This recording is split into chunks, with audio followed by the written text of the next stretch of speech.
Hey guys, welcome back. It's Doug again. For those of you that don't know who I am, I exist in this realm of real estate to help real estate agents grow their business with proven systems, strategies, and coaching.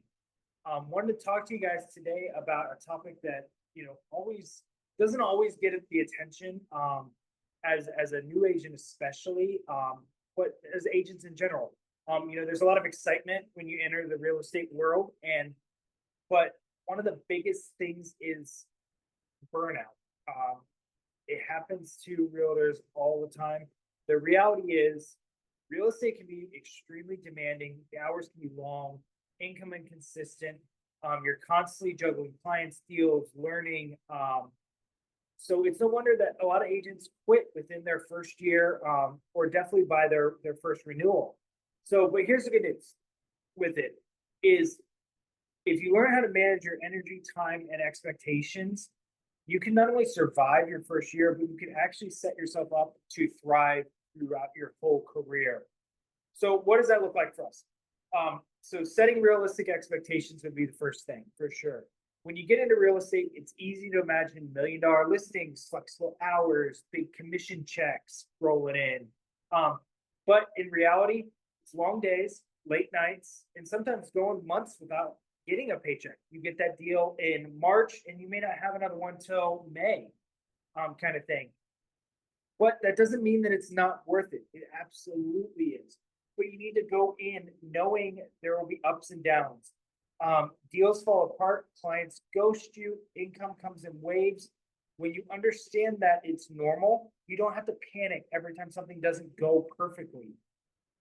Think of your first year kind of as training camp. You're building skills, discipline, resilience, and it's going to pay off for years down the line. The second thing to consider when it comes to burnout in real estate is your time management and your boundaries. It's easy to let real estate take over every part of your life. You're answering calls at 10 p.m., running out to show houses on a Sunday afternoon, and suddenly realize you haven't had a real day off in weeks and you're just exhausted. Here's the fix though. You got to structure your days. Block time out for prospecting, follow-ups, appointments. Schedule personal time like you would any kind of client meeting. If it's on your calendar, you're likely to honor it. So if you need to schedule a date night, or if you need to schedule dinner with the family, or you need to schedule just mental health time for yourself in the middle of the week, do it. Put it on your calendar as an appointment that you're not available to anybody else but you. Set yourself up as an appointment and learn to say no. Not every client or opportunity is worth your sanity. Sometimes it's okay to say, no, I'm not available at 10 o'clock at night to answer your call. No, I'm not available because I have another appointment that ends 20 minutes before that and I need time to breathe in between. It's okay to say no and set those boundaries. Boundaries aren't you slacking off, but they are there to keep yourself sharp so you can actually serve your clients better. A boundary and telling a client no isn't saying that you're not willing to help them. It's saying, I can't be the best version of your agent for you at this moment in time, but I can at this other moment in time. So definitely don't be afraid to set up those boundaries for yourself. And then the third biggest thing is self-management or self-care and stress management. Sorry, self-care and stress management. Um, you gotta take care of yourself in this industry. You got to find a hobby that has nothing to do with real estate, whether that's going to the gym, playing golf, um, you know, video games if that's your thing, you know, woodworking, crafting, whatever that might be, running, biking, those kind of things. Find a hobby that has nothing to do with real estate. Just give yourself a mental break.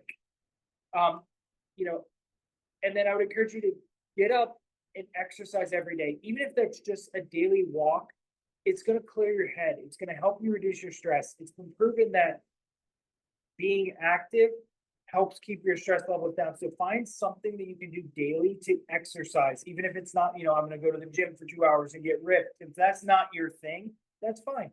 Just get up and go on a 10-minute walk in the morning and let yourself decompress.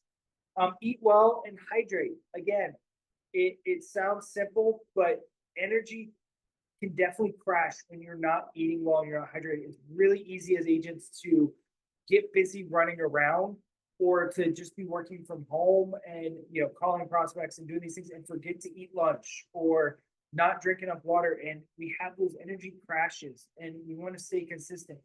And then set up times for yourself to disconnect. Put your phone down on silent, whether that's, at specific times throughout the day or just when you feel like you need it. Take an hour, eat dinner with your family, not worried about your phone. Turn it off and spend an hour decompressing and reading a book or do something like that. Don't be afraid to put your phone down and disconnect. And here's a big one. Find a mentor or a support group. Surround yourself with people who get it. When you can lean on others for advice and encouragement and for ideas, you'll feel less alone, and that stress and that grind of everything feels a lot more manageable. The last thing to really help avoid that burnout that I see in agents throughout the industry is financial planning for inconsistency. When we feel that financial pinch of, we haven't had a closing in 60 days or, the lead that we have isn't the price point that's as high as we'd like, those kind of things, your income can get really inconsistent and that can bring a lot of stress. So you got to plan for that. Do whatever you need to do to build a cushion before you start or as you're starting. Ideally, you want to have a couple months if you can, but at least enough of a cushion to where hey, I'm not going to go hungry if this deal doesn't close on time and it gets extended out a week. Give yourself a little buffer with things. Also, understand your taxes. Understand that part of your commission check is going to need to be set aside for taxes so that when April rolls around, you don't have a giant tax bill that's looming over your head that's stressing you out. And then manage your expenses. Know what you can and can't do. As realtors, a lot of times, we're drawn to this industry with the flashy posts of a lot of people. The nice cars, the fancy restaurants, the events they're going to, the vacations they're taking. But don't feel like you have to keep up with the Joneses. Manage your expenses. Do what's within your means so that your personal life is taken care of financially and you're not in a stress point. Now, I'd never tell anybody, buy this car or don't buy this car, buy this house, don't buy this house, go on vacation or not. Like, those are your personal decisions, but make sure you're doing it in a way that keeps you within the bubble that you don't feel stretched too thin and stressed about. Having a financial plan means that it's going to eliminate that stress. It's not going to stress you out every time you have a slow month. You kind of have a plan for that. So the bottom line, real estate's a marathon, not a sprint. I know it's cliche to say, but it's the truth. Longevity matters way more than how quick you got there. If you get there super fast, but you can't maintain it, then long-term, it's not going to matter. So if you set realistic expectations, you manage your time, prioritize your self-care, and you have a plan for yourself financially, you'll avoid a huge chunk of that burnout that comes and build a career that actually lasts in this industry. So if this video helped, give me a thumbs up in the comments below. Also, I'd love to hear in the comments below, what are some of your things that you do to manage your stress and for your own self-care? Everybody has different ways to do it. I'd love to hear what your guys' are. And remember, you can't help your clients if you're running on empty. As well, if you'd like to find out more about our group and what we offer agents as far as systems, strategies, coaching for your own personal real estate growth, there's a link below to schedule a no pressure, no obligation, confidential call to find out more. Feel free to schedule that. And other than that, until next time, guys.